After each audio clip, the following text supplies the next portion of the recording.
con nuestro espacio Fiebre del Sábado, cuando son las 12 horas con 49 minutos. Nos acompaña a quien habíamos anunciado también para esta tarde, el doctor George Sotomayor. El doctor George Sotomayor, haciendo una semblanza de lo poco que conocemos de nosotros de él, es un personaje de acá de la ciudad de Riobamba, oriundo de la zona austral, digamos. Y es un personaje, ¿por qué? Porque hizo patria aquí en Riobamba. Es un fiscal muy reconocido por su trabajo, por su trayectoria. Está algunos años de aquí en Riobamba, ha hecho de Riobamba su patria chica ya ahora, ha editado libros, ha colaborado con una decena de libros tanto al bagaje de libros jurídicos, cuanto también al de Acervo Popular, porque por ahí tiene también un librito del cacho del cual nos va a contar, y otro también humano y psicológico denominado Miseria Humana, que también le vamos a preguntar a qué se debe la promoción de ese libro. George, muy buenas tardes, bienvenido acá, son las 12 horas 50 minutos. George Sotomayor nos acompaña en esta tarde y vamos a iniciar el diálogo del día de hoy. Muchas gracias, Henry, por la invitación. Es muy honroso poder compartir, estar presente en este prestigioso medio de comunicación como en la Radio Pasión 92.5. Evidentemente, Henry, pues el próximo mes cumpliría ya 15 años en esta hermosa provincia de Chimborazo. Esa es la fiesta rosada. Sí. Tuve la oportunidad en la época del doctor Washington Pesantes participar en un concurso. En esos tiempos uno decidía a qué provincia podías participar. En ese entonces participé para Chimborazo. ¿Y por qué participé para Chimborazo, para fiscal? Porque conocía a Riobamba fundamentalmente. Fui parte del directorio de la Federación Nacional de Abogados del Ecuador. Cuando se fundó el Colegio de Abogados en Zamora Chinchipe, que yo fui uno de los impulsores de esa situación, éramos 13 colegas. Pues siempre donde has estado impulsando alguna situación. Entonces tuve la suerte de crearse ese colegio, fui 2 veces presidente de ese colegio y a su vez fui vocal de la Federación Nacional de Abogados. Tuvimos algunas sesiones aquí en el Colegio de Abogados de Chimborazo, que queda precisamente en el parque infantil. Me gustaba la ciudad por la tranquilidad, la gente es amable, la relacionaba como Loja y está en un lugar estratégico del Ecuador, es decir, estamos en el centro del país. Cuando yo decidí salir de Zamora Chinchipe, porque ahí trabajé 14 años, tanto en la función pública como también abogado en un ejercicio, dije, bueno, voy a salir con mi familia a buscar mejores horizontes, pero no me gustaba ni Quito ni Guayaquil como para participar. ¿Por qué? Por la situación, el tráfico, el estrés, etcétera, etcétera, la ciudad grande. Yo había vivido en ciudades pequeñas como Loja, como Zamora, como Machala, y decidí por Chimborazo.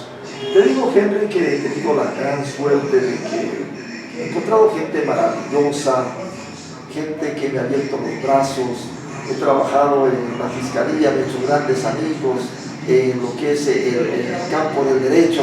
Me honro ser tu amigo y mucha gente más. Y aparte de eso, pues me vinculé de nuevo a la cátedra universitaria, porque tanto en Loja como en Zamora, aparte del ejercicio de la profesión, yo venía dando cátedra de hace muchos años atrás. Ya son casi 14 años que llevo aquí en la Universidad Autónoma de los Andes.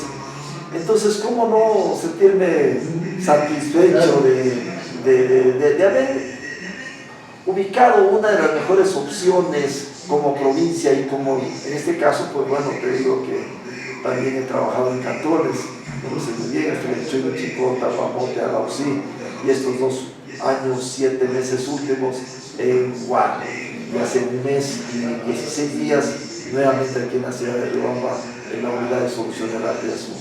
Vamos a condensar la parte, George fiscal, George también fuiste político, ahora el George catedrático. Y el George literario, ¿de dónde parte, de dónde nace, cómo se hace el George literario en el aporte a la cultura de abogados y también el aporte al gracejo cultural? Te cuento que tuve la oportunidad de escribir en algunos periódicos de Loja, como el Diario del Siglo, Crónica de la Tarde, a donde tenía un espacio para enviar mis artículos a esos periódicos. Participé con artículos en múltiples revistas a nivel nacional, revistas de la Casa de la Cultura, revistas del Consejo Nacional de Tránsito y Transporte Terrestre, revistas de la Policía Nacional.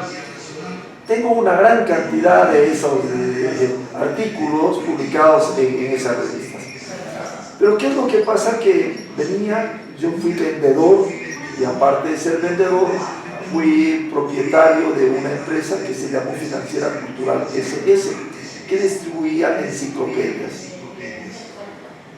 Cuando tuve la oportunidad de ser gerente previamente del Centro Ecuatoriano de Cultura y luego propietario de Financurs, o Financiera Cultural SS, muchas empresas me llamaban para que les dé conferencias sobre ventas, sobre motivación, sobre relaciones humanas, calidad total, liderazgo.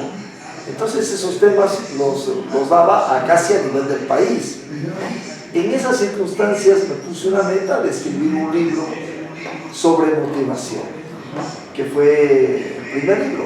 Se denomina 1515 fórmulas para lograr triunfos en la vida, que fue publicado por la Casa de la Cultura de Zamora. ¿Cuántos libros has escrito? Hasta este momento 9 libros. Por eso decía una decena, ¿no? Entonces, pero ese libro, 6 de los que tendrás que completar. ese libro pasó como alrededor de 6 años en la computadora. Es decir, cuando uno le falta la decisión, determinación. Cuando un cierto día, bueno, ya me venía para acá, para Chimborazo y todo, dije, voy a dejarles un recuerdo a los zamoranos chichipenses, que igual trabajé, como te digo, 14 años allá.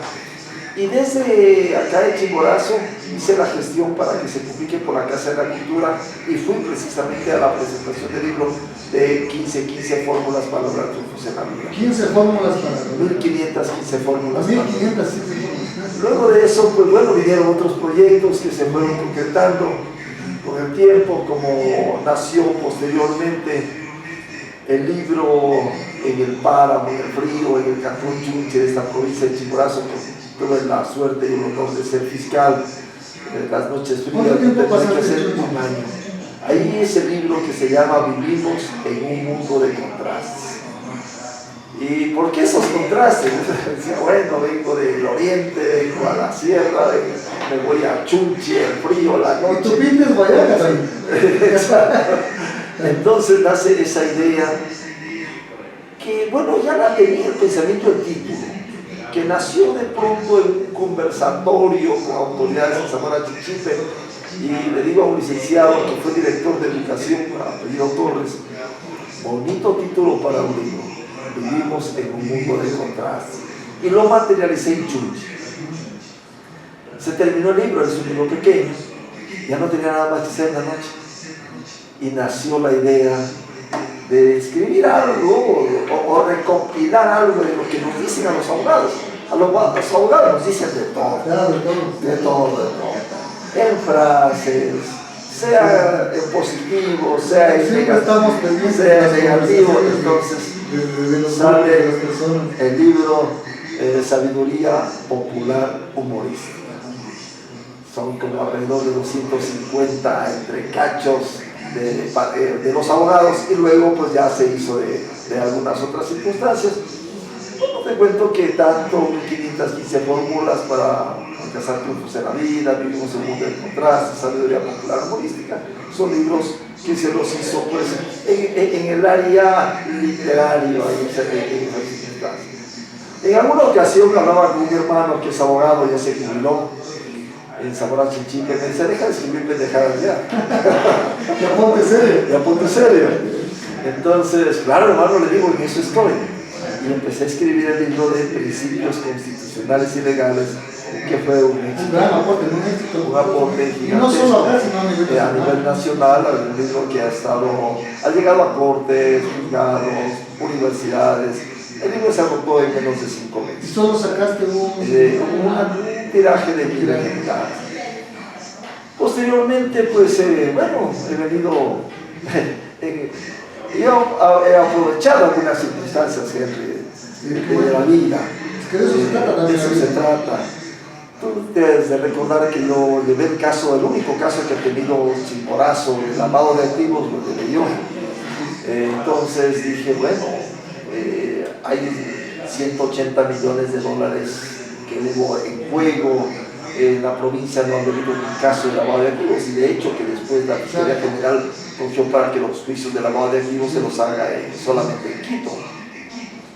Tuvimos sentencias, tuvimos un delito previo que es el enriquecimiento privado no justificado, y hablé con mi hijo que está aquí presente. Le dije, Julio, hagamos un libro. Y nació el libro Lavado de Activos, Teoría y Práctica en el Ecuador, que también se encuentra agotado.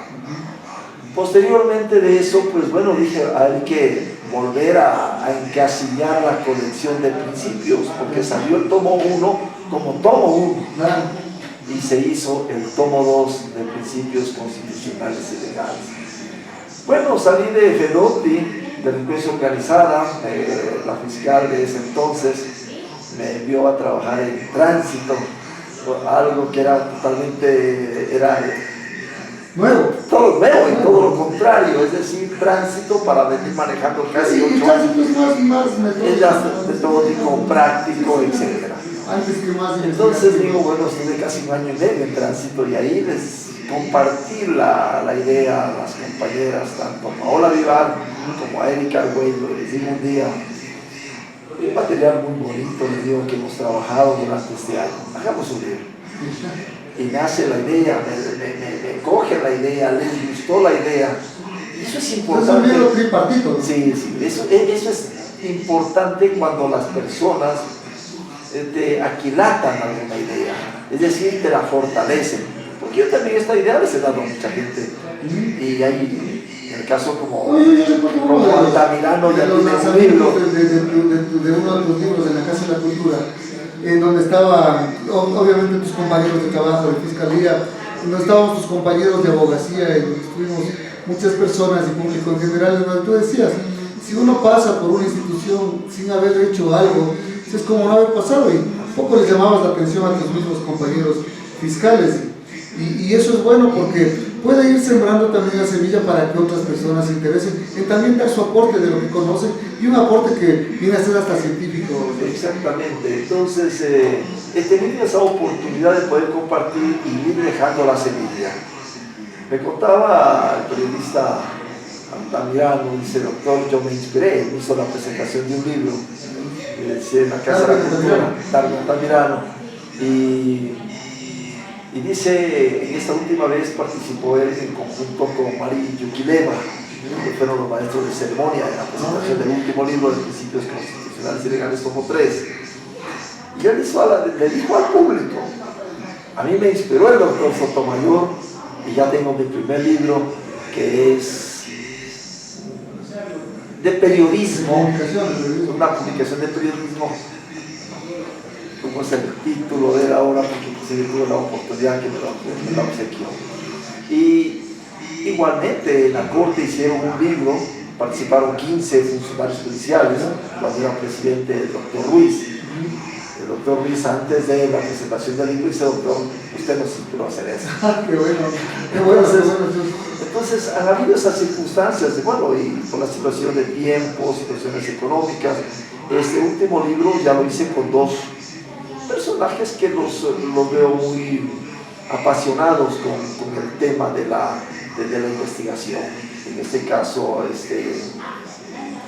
el director de la Fundación Gregorio, que da capacitaciones sobre derecho a nivel nacional. Entonces lo hicimos con él, y también con Albert Núñez, que fue mi alumno y que trabaja como en el municipio, y es el secretario general del Sindicato de Trabajadores del municipio. Me habían solicitado, habíamos conversado, y se llegó a materializar la idea, y se hizo el tomo 3 de Principios Constitucionales. Y así han sumado, como te digo, Henry, en el trayecto de estos 9 años, 9 libros, que de una u otra manera pues, se ha tratado de contribuir a la cultura literaria, a la cultura jurídica del país, una motivación para mis estudiantes universitarios. Hay un estudiante que me hizo la entrega de un documento que vino de Europa, y dijo que está en la fase final del libro y que yo voy a estar primerito ahí porque ha sido motivado por mí, el abogado Julio Horna. Y así, bueno, entonces, ¿cómo nos sentimos satisfechos de que la semilla siempre cae en buena tierra, en mala tierra? Pero cuando que cae te en buena tierra, de extroversión y de compartir y de aprovechar el tiempo. Y hay algo que se preguntará la gente en sus casas. Nos acompaña George Sotomayor, fiscal de acá de Riobamba, de la provincia de Chimborazo, quien nos ha indicado varias facetas. Pero la gente se preguntará, ¿de dónde saca George Sotomayor tanto tiempo para hacer tantas cosas? Esa es una pregunta que me la han hecho cientos de veces, Henry. Yo siempre he dicho que cuando hay disciplina y cuando tú te pones una meta, haces una planificación, definitivamente la cumples, pero con disciplina. El trabajo nuestro es un trabajo arduo, difícil, que muchas de las veces uno quiere llegar a la casa y...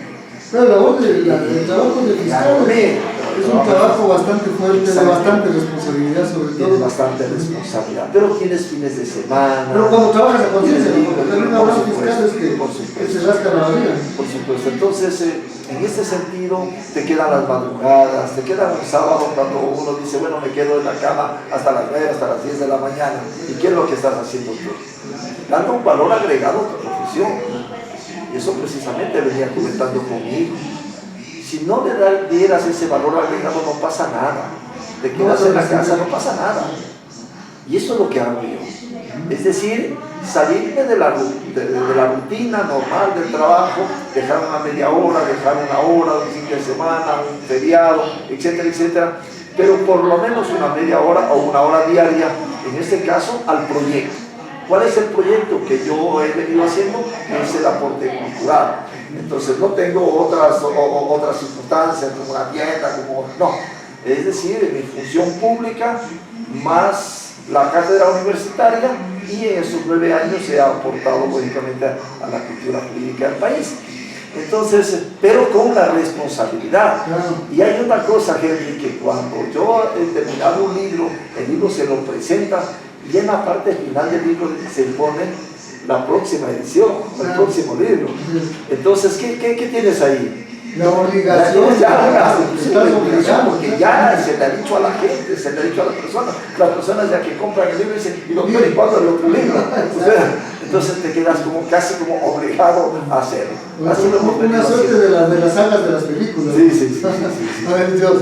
Luego, acá en Riobamba, Fiscalía, vas a cumplir 15 años de fiscal acá en Riobamba. Cuéntanos alguna anécdota de tu ejercicio fiscal, algo que resaltar de acá de Riobamba y del ejercicio de tu profesión de fiscal. Bueno, he tenido muchas facetas y he tenido casos bien sí, porque a ti se te conocía, no sé si es que era con dedicatoria, no sé si tenía tanta suerte que se te conoce como el fiscal de los casos raros, ¿no? Sí, yo tengo el caso 30S, un caso duro por la presión política. Tú conoces demasiado como hombre de derecho y también político. Se me quiso disponer que se formule cargos desde la Fiscalía General de ese entonces. ¿Tuviste presión en calidad fiscal en ese supuesto, caso? para que se formule cargos por sabotaje y terrorismo, que era un delito que tenía de 8 a 12 años, cuando el tipo penal, yo le había dicho al fiscal, señor fiscal, el tipo penal que encuadra en los hechos de Riobamba, exclusivo acá lo que no voy a hablar de lo que pasó en Quito, no, de Riobamba es la invasión del edificio público.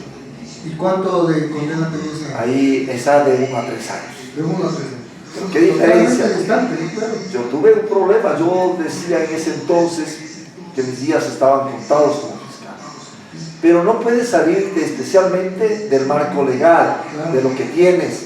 El fiscal tiene que ser objetivo. Aparte, por cuidar tu puesto, tal vez hacer daño a la gente. Exacto, no. Entonces, yo sé que hubieron resentimientos y todo de las personas que fueron procesadas, pero sin embargo, ese tipo penal sí lo pude cumplir, sí lo pude probar. Es decir, se lo probó de que sin tener autorización tan legal. Tan debe haber sido tu actuación que no dio lugar a que los que te presionaban digan bien, pero... Sí, eso llegó a Corte Nacional y Corte Constitucional, y está ratificado todo. También presentaron a la Corte Interamericana de Derechos Humanos por parte de uno de los procesados. Todavía no he sido notificado de pronto si es que me pueden llamar a dar algún tipo de declaración, pero estoy consciente de que eso sí se pudo probar. Y el doctor en ese entonces, el juez, que ya también ya se jubiló, nunca se me basta el apellido, bueno, igual encontró todos los elementos necesarios y llamó a juicio. El tribunal sentenció, la sala, hubo un voto salvado en ese entonces, y fue a la Corte Nacional, hubo una nulidad, fue a Corte Constitucional, y de Corte Constitucional retrotrayeron el proceso nuevamente a la audiencia de casación. Es decir, un proceso bastante grande. Y bueno, en ese entonces, como te digo, había presión, tenía una institución que estaba con asiento en la ciudad de Ambato, creo que era de transparencia, que los tenían mis ojos todos los días, 2, 3 funcionarios. Y había la otra de gestión procesal que les llamaban presión procesal. Exactamente. Y aparte de eso tuve el caso policías. Ya terminé el caso de, lamentablemente digo así, porque así fue, Universidad Nacional de Chimborazo, porque fueron de ahí los procesados. Pero me vino el caso policías, eran 12 policías que participaron en la quema de llantas y paralizaron el servicio público un rato. Claro. Es decir, fue en la mañana, algo así, en la tarde, etc. El fervor y la efervescencia de lo que hacían Entonces, sus compañeros. se hizo un proceso por paralización del servicio público, porque no te dice la ley qué tiempo lo puedes paralizar. Lógicamente que de los 12 procesados, a la final llegué a acusar en audiencia en este caso de preparatoria y oratoria de juicio, para que sean llamados a juicio, como a 6. Fueron 6. La mitad más o menos, porque había que buscar las maneras a dónde se podía de una o de otra manera salvar a algunos, porque hay algunos que estuvieron ahí y fueron tomados en cuenta en el informe de la policía, pero porque estaban persuadiendo al personal para que ya apaguen el fuego de las llantas. Entonces, ¿por qué podían ir ellos ser llamados a juicio o ser acusados? Entonces fueron 6. Ahí les dieron una confirmatoria de inocencia, me sacó la fiscalía del caso y mandaron a una otra fiscal para que sustente, en este caso Paola Delgado, y en la sala confirmaron. Se confirmó y definitivamente, bueno, ya pasó la parte política, ya no estaba el gobierno de ese entonces, y bueno, pero fue un caso bastante fuerte por las connotaciones que tenía a nivel nacional. El caso de lavado de activos también me trajo consecuencias. ¿Has recibido amenazas tú al investigar? En el caso de lavado de activos, sí. ¿Qué amenazas? A través de, sí, ya me llamaron y me dijeron, no sabemos dónde estudia su hija. Pues no sé con la familia. Bueno, ¿Cómo lo tomaste? Le dije a mi hija, no le conté lo que me dijeron para no traumarla, pero le dije, no salgas sola de la universidad, siempre sale acompañada. Cuando podía la pasaba ella estudiaba en la UNACH.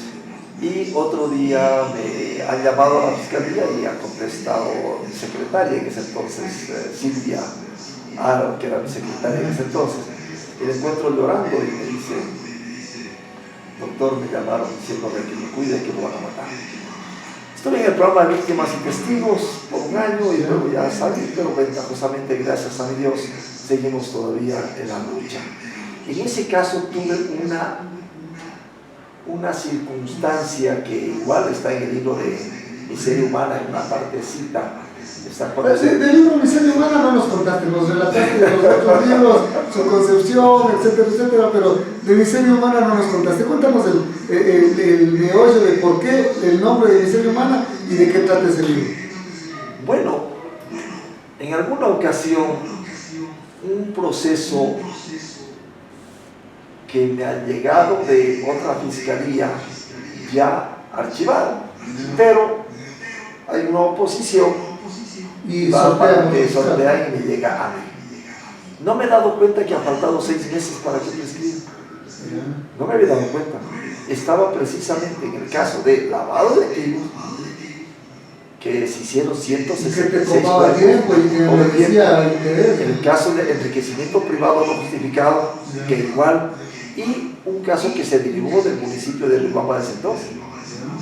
que el fiscal de ese entonces, el fiscal provincial, se abstuvo de acusar a 6 personas, revocaron ese dictamen y el fiscal general de ese entonces me remitió para que haga fiscal de pueblo. Bien.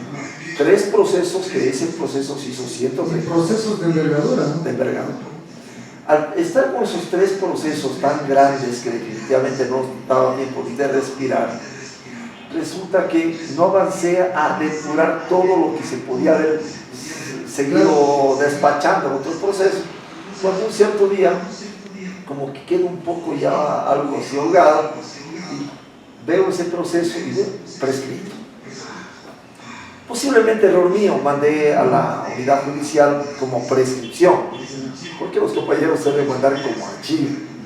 Al mandar como prescripción, el doctor en paz descanse, el doctor Ocaña, perfecto.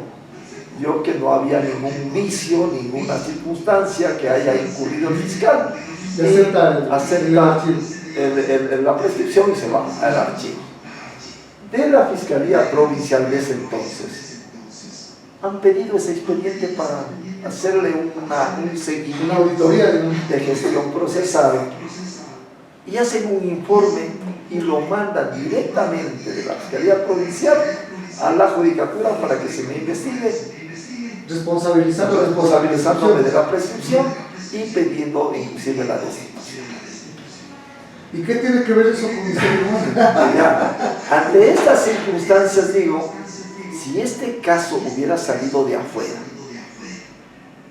de los abogados en el ejercicio que quieren ganar su caso, la denuncia una cosa, pero que no salga de la misma casa, de tu casa, no te protegen para nada. Es decir, en ese caso dijeron váyase y destituyan a este fiscal. Entonces un cierto día me dio miserable. Ahí nació el tema. No como el libro de Víctor Hugo, sino que de los miserables. Exacto, los miserables. Yo Sotomayor es decoroso.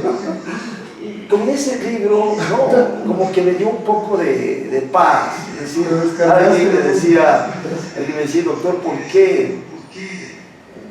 ¿Qué tiempo le duró escribir el libro? Y si siga molesto, me duró 7 meses. ¿Estaba molesto? Sí.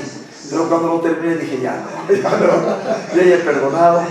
Te cuento que esas circunstancias me han traído grandes consecuencias personales dentro del ámbito profesional.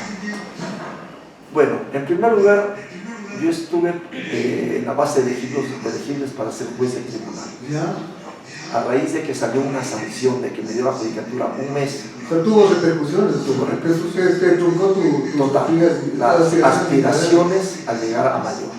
Tú sabes que también participé para la Corte Nacional de Justicia y me quedé por 33 décimas que no me pusieron, pese a que yo estaba siempre entre los mejores evaluados a nivel del país.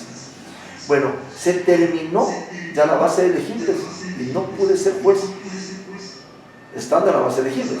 ¿Cómo no va a ser un daño gigantesco? Claro, tremendo daño. Seguí un juicio en el contencioso administrativo y me dio la razón hace 2 años, 8 meses.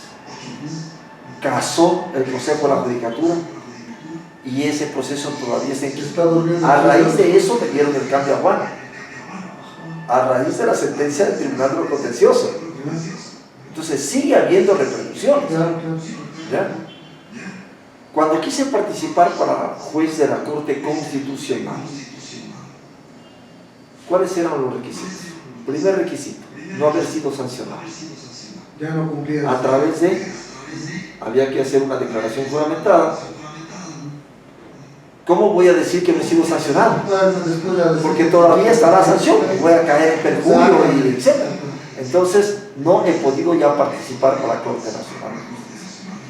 Entonces esas circunstancias te conllevan a que una situación de pronto, en otros casos, dejar hacer y dejar pasar es la tónica. Es la tónica.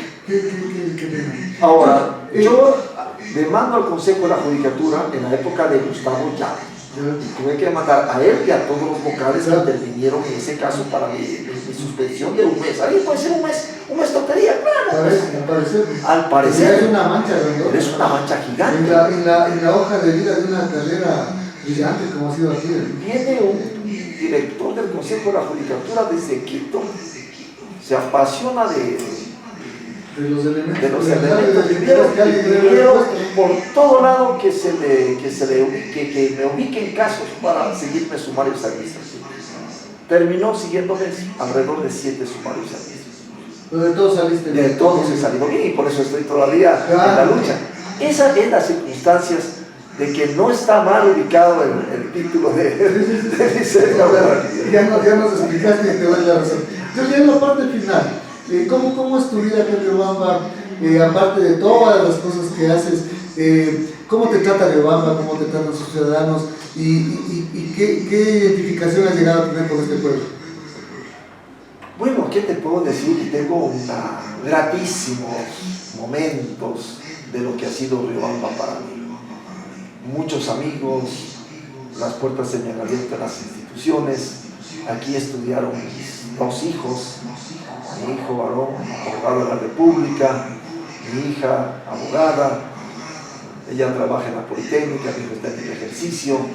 Es decir, parte de lo que es de mi vida, mi familia, ya la he vivido en esta hermosa tierra de Chimborazo. La cátedra, muchos alumnos, cientos de alumnos que ya son abogados, pasan por la oficina o me llaman para hacer algún tipo de consulta, etcétera, que yo con los brazos abiertos siempre les extiendo. No he tenido ninguna otra circunstancias que pueda decir que, aparte de la miseria humana que trataron de sacarme de la institución. Por ahí nos han contado un pajarito, digamos, que George es un gran bailarín, ¿cierto es eso? Bueno, eran unos de mis dotes cuando estaba muchacho y no he perdido todavía. Sí, todavía estamos, como quien dice, con todo el ánimo, actitud mental positiva siempre, y hay que disfrutar la vida. Hay un libro de Oman Dino que dice, tenemos que vivir este día como que fuera el último día de la existencia. Es decir, si el Creador nos da un boleto para vivirlo, hoy se puede terminar ese boleto. No sabemos si el día de mañana vivimos, si después de una hora vivimos. Entonces tenemos que vivir con entusiasmo, con alegría, y así estamos impartiendo. Inclusive yo tengo en YouTube y tengo en la red social de TikTok frases de motivación que estoy dando permanentemente a la gente para ayudar en algo a la gente. ¿Piensas quedarte aquí en Riobamba todo el tiempo? Está determinado que posiblemente mis huesos se queden por acá. ¿Ya se ganó alguna riobambeña tu Sí. No, todo bien. Bueno, gracias, George Sotomayor, fiscal de la provincia de Chimborazo, un amigo, literato, escritor de libros, jurista, jurisconsulto. Hemos tenido la satisfacción de tenerla en este programa de Fiebre del Sábado. Es la 1:22 y despedimos a George. Si es que alguna frase final quisieras decir, George. Muchas gracias a ti, Henry, por la invitación a este prestigioso medio de comunicación, Radio Pasión 92.5, por darme la oportunidad de conectarme con esta hermosa familia chimboracense, familia de Riobamba como tal, y poder siempre compartir e inclusive motivarnos a que pensemos en grande, nos fijemos siempre una meta.